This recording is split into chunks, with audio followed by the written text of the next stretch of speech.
Hello dear guys, I am your friend Sheikh Nafees and you are watching English fest. प्यारे दोस्तों, आप देख रहे हो इंग्लिश फेस्ट और मैं हूं आपका दोस्त शेख नफीस। अगर आप अपने कम्पिटिटिव एग्ज़ाम के लिए यानी एमपीएससी, यूपीएससी या सीईटी या टीईटी के लिए अगर प्रिपरेशन कर रहे हैं तो इन वीडियोस को ज़रूर देखिए। और आज का वीडियो हमारा बहुत इम्पोर्टेंट वीडियो है, क्योंकि आज का जो टॉपिक है वो टॉपिक है स्पॉट द एरर्स, यानी एरर डिटेक्शन।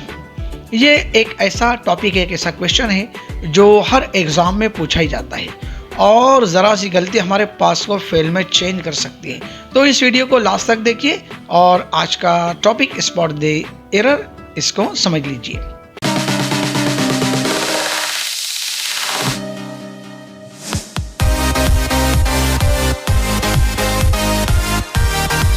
सबसे पहले हम ये जानते हैं कि स्पॉट दी एरर क्या होता है, यानी सेंटेंस में जो गलतियां होती है उसे पहचानना और सही करके उसे लिखना। जनरली सेंटेंस में tenses, prepositions, question tags, voice and subject verb agreement इसी पार्ट से बने रहते हैं और गलतियां उसी से होती है। तो आइए सबसे पहले हम देखते हैं सब्जेक्ट वर्ब एग्रीमेंट क्या होता है। Subject and verb must agree with one another in number, मतलब अगर सेंटेंस का सब्जेक्ट सिंगुलर है तो हेल्पिंग वर्ब भी सिंगुलर ही होगा, और अगर ये प्लूरल है तो उसका हेल्पिंग वर्ब भी प्लूरल होगा।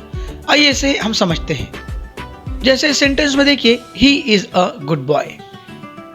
इसमें ही ये सिंगुलर सब्जेक्ट है, इसलिए इसमें जो हेल्पिंग वर्ब आया है इज, यानी इसका मेन वर्ब का काम भी कर रहा है, वो सिंगुलर है। तो इसी को कहते हैं सब्जेक्ट वर्ब एग्रीमेंट। आइए इसे हम इस तरीके से समझते हैं। सब्जेक्ट यानी जो प्रोनाउंस हम लोग यूज़ करते हैं तो उसमें फर्स्ट पर्सन, सेकंड पर्सन और थर्ड पर्सन ये होते हैं। तो फर्स्ट पर्सन तो आई और वी, ये वो होता है जो बात कहता है, और सेकंड पर्सन यानी यू जो सिंगुलर और प्लूरल भी होता है, ये बात सुनता है और यानी जिससे बात कही जा रही है। और थर्ड पर्सन सिंगुलर यानी ही, शी, इट, दे और नाउन, ये थर्ड पर्सन सिंगुलर और प्लूरल होते हैं जिनके बारे में बात की जाती है। तो अगर सब्जेक्ट थर्ड पर्सन सिंगुलर होगा जैसे ही, शी, इट और एक नाम हम लेते हैं जैसे अनाया, तो इनके साथ जो हेल्पिंग वर्ब होगा या मेन वर्ब होगा वो सिंगुलर होगा, जैसे इज होगा या वाज होगा या हैज़ होगा। और अगर ये प्लूरल फॉर्म में है जैसे वी है, यू, दे और दो नाम लेते हैं हम लोग अनाया एंड अंशरा, तो इनके साथ जो हेल्पिंग वर्ब है वो चाहे हेल्पिंग वर्ब की शक्ल में हो या मेन वर्ब का रोल अदा कर रहा हो तो वो होगा प्लूरल फॉर्म में जैसे आर, वेयर, हैव। तो ये हुआ इसका एक आसान सा सॉल्यूशन जो हमने देखा। आइए इसकी डिटेल हम देखते हैं। They are players. देखिए सेंटेंस में दे, ये जो सब्जेक्ट है ये प्लूरल है, दे यानी थर्ड पर्सन प्लूरल, तो इसके साथ हमने आर का यूज़ किया है, ये एज अ मेन वर्ब भी है, जैसे हम हेल्पिंग वर्ब कह सकते हैं। चूँकि ये प्रेजेंट टेंस में है, सिंपल प्रेजेंट में है या प्रेजेंट इंडेफिनिट जिसे हम कहेंगे, इसलिए आर है। अगर ये सिंपल पास्ट में होता तो इसके साथ यहाँ पर वेयर का यूज किया जाता है, WERE, वेयर। अब हम समझेंगे कंपाउंड सब्जेक्ट्स, यानी सेंटेंस में अगर दो सब्जेक्ट हो तो वो प्लूरल काउंट होते हैं और उसका वर्ब भी प्लूरल होता है। जैसे computer and internet make life convenient. देखिए इस सेंटेंस में सब्जेक्ट दो है, जैसे एक कंप्यूटर और एन इंटरनेट, ये दोनों को एन इस कंजंक्शन से जोड़ा गया है। तो इसलिए इस सेंटेंस का वर्ब मेक जो प्लूरल फॉर्म में है, अगर ये सिंगुलर होता तो यहाँ एस होता, जैसे अगर सिर्फ कंप्यूटर होता तो सेंटेंस कुछ इस तरीके से रहता, computer makes life convenient. Second, the crew members have been serving the food. इस सेंटेंस में जो सब्जेक्ट है क्रू मेंबर्स, ये भी प्लूरल फॉर्म में है, इसलिए वर्ब हैव प्लूरल हमने यहाँ यूज़ किया है। इसे ही कहते हैं हम लोग सब्जेक्ट वर्ब एग्रीमेंट, यानी सब्जेक्ट अगर सिंगुलर हो तो उसका वर्ब भी सिंगुलर होता है और सब्जेक्ट अगर प्लूरल हो तो उसका वर्ब भी प्लूरल होता है। अब हम जानेंगे कि प्रेजेंट इंडेफिनिट टेंस में यानी इसको लेकर के क्या एरर्स होते हैं। तो हमने सबसे पहले तो देखा कि सब्जेक्ट अगर सिंगुलर हो तो उसका वर्ब भी सिंगुलर होता है। जैसे ही गोज, तो इसमें एस हमने यूज़ किया है। शी राइट्स, यहाँ पर भी हमने एस यूज़ किया है। It plays, Rehan sings. और अगर फर्स्ट पर्सन सिंगुलर और प्लूरल हो तो ये कुछ इस तरीके से आएगा, आई राइट। देखिए यहाँ पर हमने एस यूज़ नहीं किया है, अगरचे आई एस सिंगुलर है लेकिन तो भी हमने ये यहाँ पर एस का यूज़ नहीं किया हो क्योंकि ये उसके रोल में बैठता ही नहीं। सेकंड, यहाँ पर फर्स्ट पर्सन प्लूरल वी, तो हम इसके साथ यूज़ करेंगे वी राइट। अब देखिए सेकंड पर्सन सिंगुलर और प्लूरल अगर होता हो तो वर्ब बगैर एस या ईएस के ही आता है। जैसे you drink a T, you read books. देखिए यहाँ दोनों में भी जो ड्रिंक और रीड है उनमें हमने एस का या ईएस का यूज़ नहीं किया है।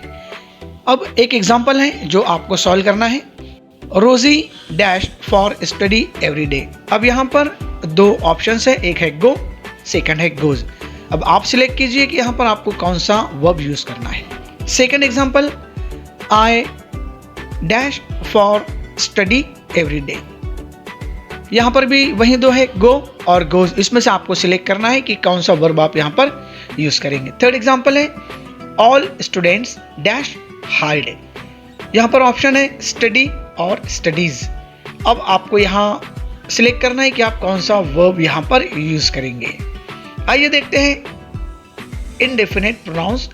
डियर स्टूडेंट्स, अब हम एक ऐसा इंपॉर्टेंट एस्पेक्ट इसका देखेंगे जो इनडेफिनिट प्रोनाउन के नाम से जाना जाता है, जो हमें इस टॉपिक का एक्सपर्ट बना देगा।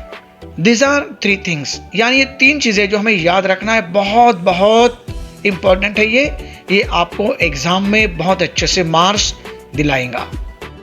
तो डियर स्टूडेंट्स, वीडियो को स्किप मत कीजिए, इसे लास्ट तक देखिए, इसे लाइक कीजिए, अपने दोस्तों में शेयर कीजिए और चैनल को सब्सक्राइब भी कीजिए। आइए, वो टॉपिक है जो तीन वर्ड्स मैं आपको दे रहा हूँ, ये आपको याद रखना है। फर्स्ट वर्ड है एक बडी, BODY। सेकंड वर्ड है वन, ONE वन। और थर्ड वर्ड है थिंग, THING थिंग।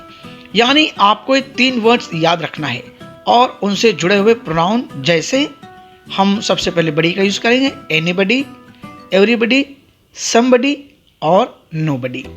इन्हें याद रखना है या इसे हम याद कर ले, मेमोराइज कर ले। सेकंड जो वन से बना हुआ है, जैसे एनीवन, एवरीवन, समवन और नोवन। और थर्ड जो है वो है थिंग से बना हुआ, जैसे एनीथिंग, एवरीथिंग, नथिंग और समथिंग। तो ये सभी प्रोनाउन सिंगुलर काउंट होते हैं। ये बात आपको याद रखना है कि जितने भी प्रोनाउन हैं, बडी वाले, थिंग वाले और वन वाले, ये सभी सिंगुलर काउंट होते हैं, ये प्लूरल काउंट नहीं होते।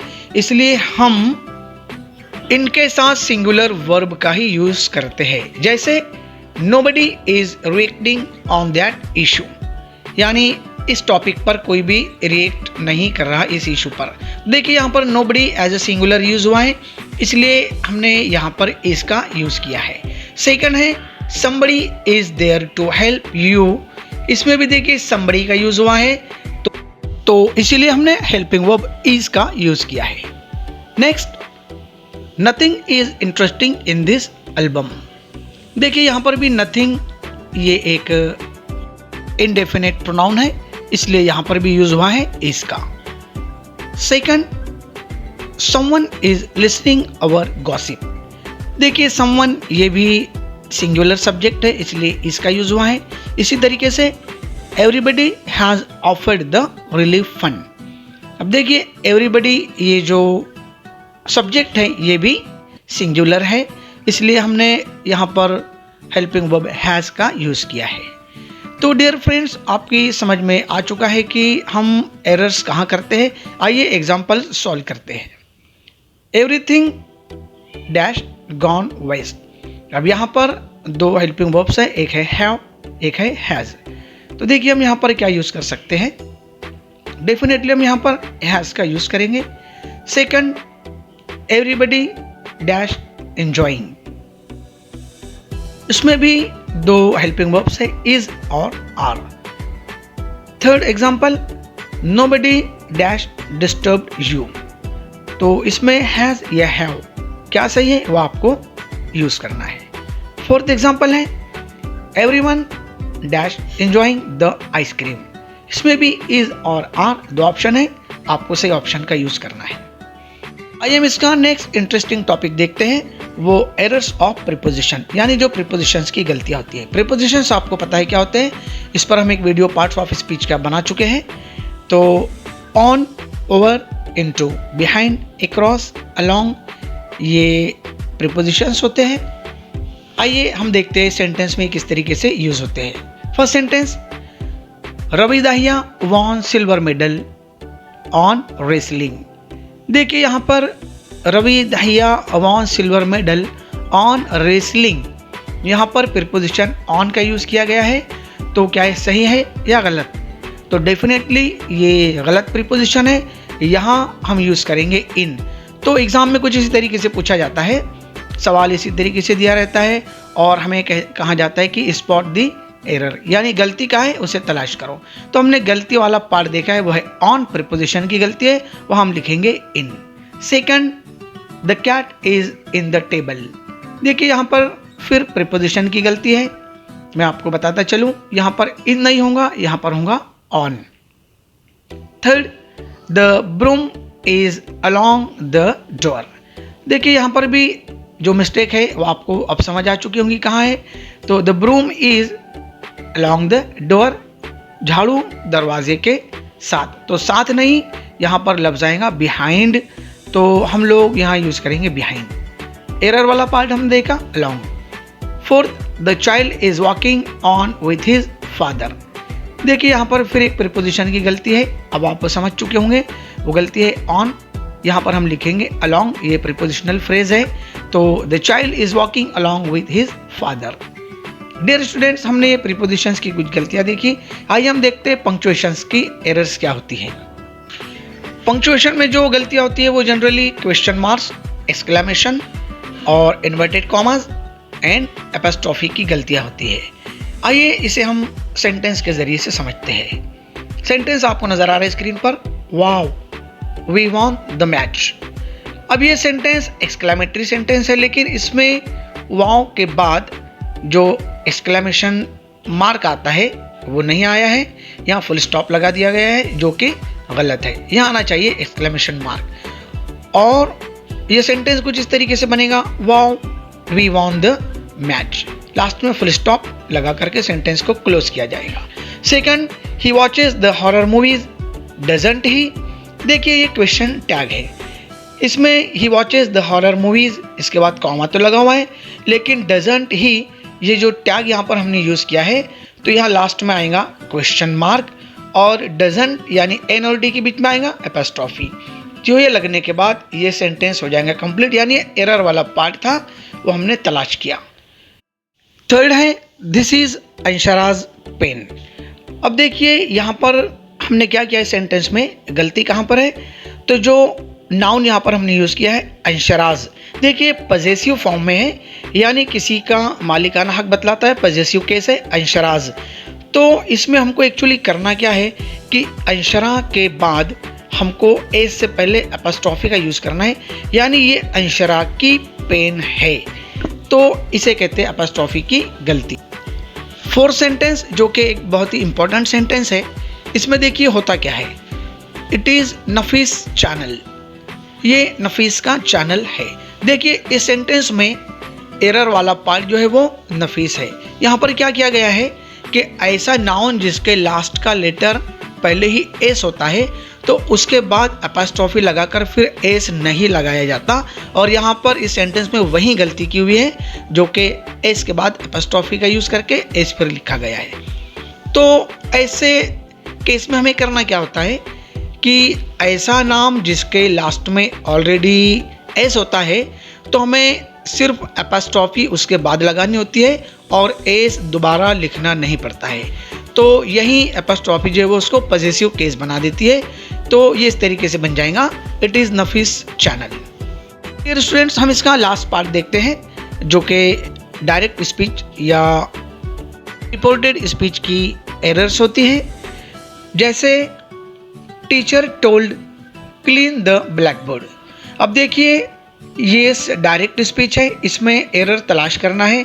जैसे रिपोर्टेड स्पीच में रिपोर्टिंग वर्ब के बाद, रिपोर्टिंग वर्ब है यहाँ पर टोल्ड, उसके बाद कॉमा है, लेकिन रिपोर्टेड स्पीच जो है वो एक सेपरेट पार्ट होता है और न्यू पार्ट होता है, इसलिए वो डबल इन्वर्टेड कॉमा में आता है। जैसे यहाँ पर हम लोग इस तरीके से टीचर टोल्ड कॉमा जो आपको नज़र आ रहा है स्क्रीन पर, उसके बाद हम यूज़ करेंगे डबल इन्वर्टेड कॉमा, और क्लीन जहाँ से रिपोर्टेड स्पीच है तो क्लीन का सी होगा कैपिटल, और लास्ट में ब्लैक बोर्ड के बाद हम इन्वर्टेड कॉमा यूज़ करेंगे और फिर फुल स्टॉप से इसको क्लोज कर देंगे।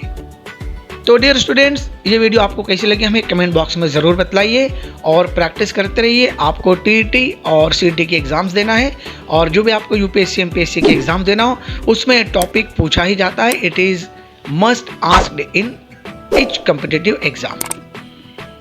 सो गाइस, मिलते हैं नेक्स्ट वीडियो में, तब तक के लिए स्टे सेफ, स्टे होम, खुदा हाफिज़।